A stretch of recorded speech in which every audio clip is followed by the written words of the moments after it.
女孩被关在暗无天日的地下室，受尽屈辱。一个满身伤痕的女孩趴在地上，祈求她的母亲相信自己没有做过那些事。旁边的妹妹也在帮姐姐求情，求母亲放了姐姐。这个贱种占据了你这么多年的富贵，你让我放了她。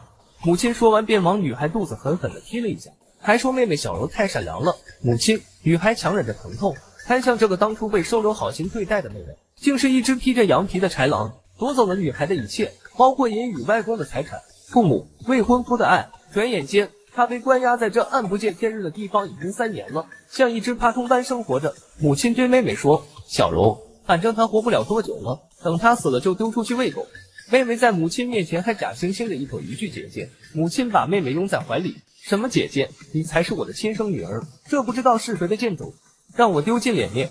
母亲说完便离开了。女孩望着母亲离开的背影，妹妹这才露出真面目，一巴掌狠狠地扇在姐姐的脸上。有什么好看的？薛柔撑着脸俯身下看，现在她是我的母亲了，我才是薛家唯一的千金。薛柔，女孩咬牙切齿地看着眼前这个白眼狼，真是太蠢了！我薛雪沦落到今日都是自己活该，付出一切真心却给了豺狼。反正你都要死了，我把一切都告诉你，让你当一个明白鬼。其实你才是薛家的千金。当初做亲子鉴定的时候，我把我们的血液样本的标签换了，不过父母亲也觉得无所谓吧，毕竟你已经名声发臭，早已被玷污的人是不配当薛家千金的。薛雪努力撑起身子，你……薛柔得意地说道：“姐姐，你好像很恨我，你应该更恨我才对啊。”薛柔一边说一边凑近薛雪，因为当初在酒吧给你下药的是我，引来记者拍下整个过程的也是我，原来这一切都是阴谋。自从这个人来到我的家里，我的一切都被毁了，真的好不甘心没有早点发现这个阴谋。薛柔抓起薛雪的头发，不过你可以放心去死了。臣告诉我，和你这样毁了容貌的贱人在一起，他每一分钟都想要做偶，而我才是他唯一爱过的人。这是重生还是穿越啊？女主回到过去手撕绿茶，关在这个不见天日的地下室。薛雪想起了自己的未婚夫凌晨，这个男人曾经对我如此温柔，温柔的让我心甘情愿的交出一切，包括祖父薛家和外祖父云家的财产，像一只黄牛般没日没夜的为凌晨运作着产业，在最关键的时候从背后狠狠的捅我一刀，把所有东西都据为己有，最后把我这个未婚妻关在暗无天日的地下室，被薛柔玩弄。亲爱的，还没玩够吗？凌晨瞥了一眼薛雪，这只恶心的臭虫竟然还活着。臭虫，曾经倾心相爱的男人形容自己是一只臭虫，我真是个蠢货，当初竟然看不清他的真面目。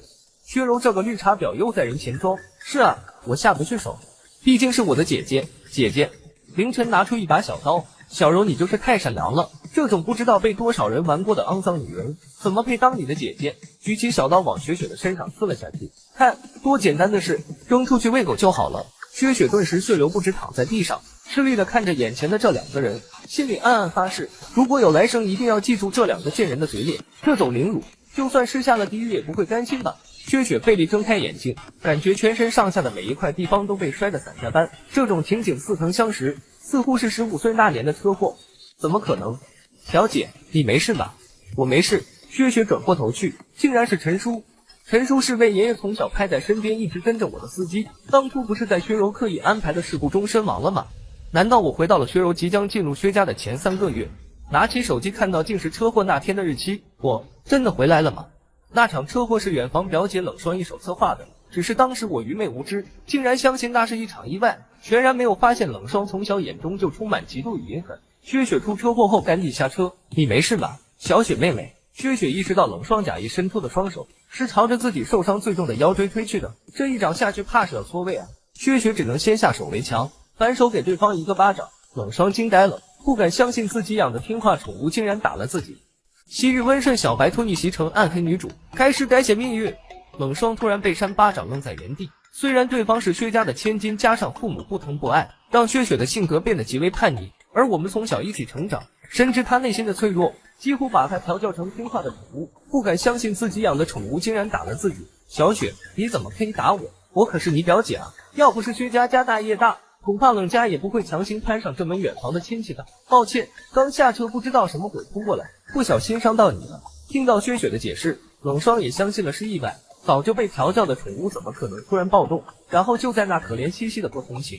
没关系，我不疼，真的。冷霜以为薛雪还是那个被耍的团团转的蠢货。陈叔怀疑车祸有蹊跷，明明已经努力闪躲了，冷家的车还是朝这边撞了过来。陈叔已经把这件事告诉薛老爷了，知道这个冷霜平时矫揉做作的，肯定不是个好东西，只是平时小姐言行叛逆听不进去，反而对她温柔友善，没想到竟养出一条白眼狼。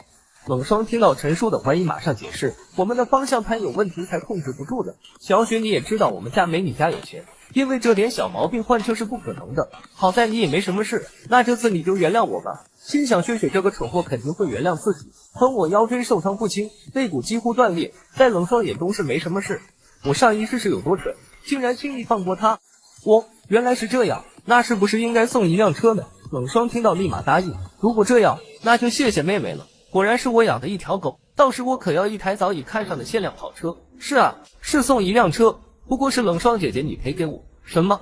这辆车是爷爷送给我的生日礼物，全球限量的，撞成这样修车费都能够买一辆了。看在我们姐妹一场，我就不用你赔偿医药费了。冷霜听后不可置信，薛雪，你竟然要我赔偿？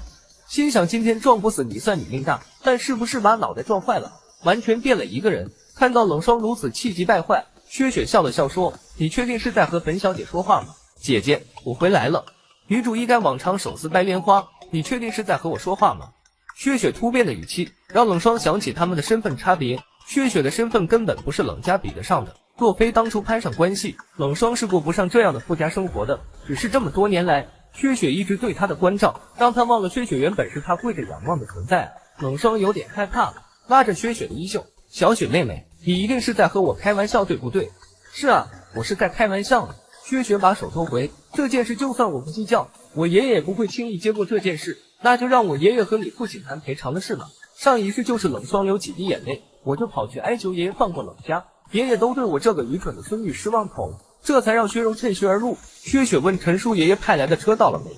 陈叔说还有5分钟，很快就到。很好，小姐这次表现太出乎意料了，终于不被冷霜三言两语骗到了。冷霜想到要是薛老爷亲自来谈，恐怕要被父亲剥一层皮，于是扑通的跪下了，开始向薛雪道歉，是我的错，都怪我，哀求薛雪不要告诉薛爷爷。冷霜表面上道歉，背地里却是另外一套，等我弄清楚薛雪的变化后，我一定让她加倍奉还。原本百依百顺的她怎么能脱离我的控制？怪你什么？怪你故意让司机朝我这边撞来，好把我给撞死。你以为我死了，父母会收养你做女儿吗？冷霜正想解释，我没。薛雪丝毫不给他机会狡辩，反而说出他的内心想法。你没想到我竟没乖乖原谅你，反倒兴师问罪。薛雪用手指划过冷霜惊恐万分的嘴，姐姐，我回来了。叛逆少女变成品学兼优的千金小姐，自从那场车祸，薛雪像变了一个人。3个月后，以前总是让父母爷爷担心的叛逆少女，变成现在美玉无瑕的薛家千金，不仅在天才与贵族林立的学校月考考取了第1，转眼成为人人羡慕的优等生，连向来不喜欢她的父母也近期对她改观。这天，薛雪正下楼与父母吃早饭，女儿的优秀成为牌桌上被众人吹捧的对象，母亲云如又怎能不得意？似乎又找到了当初云家嫁入薛家时的荣耀。询问女儿昨晚又学习得很晚吧？薛雪表示学习是应该的，父亲也对这个联姻诞生的结晶改观了，觉得以前对待女儿薛雪过于冷落了。3个月足以改变很多事情，能让向来威严的爷爷变成疼爱孙女的慈祥老人，漫不经心的父母变得充满亲情，学渣也能变成学霸。当然还有冷家陪唱的新作家，那朵白莲花再也不敢出现在我面前。但还不够多，薛雪若有所思，我可没忘记明天是什么日子呢。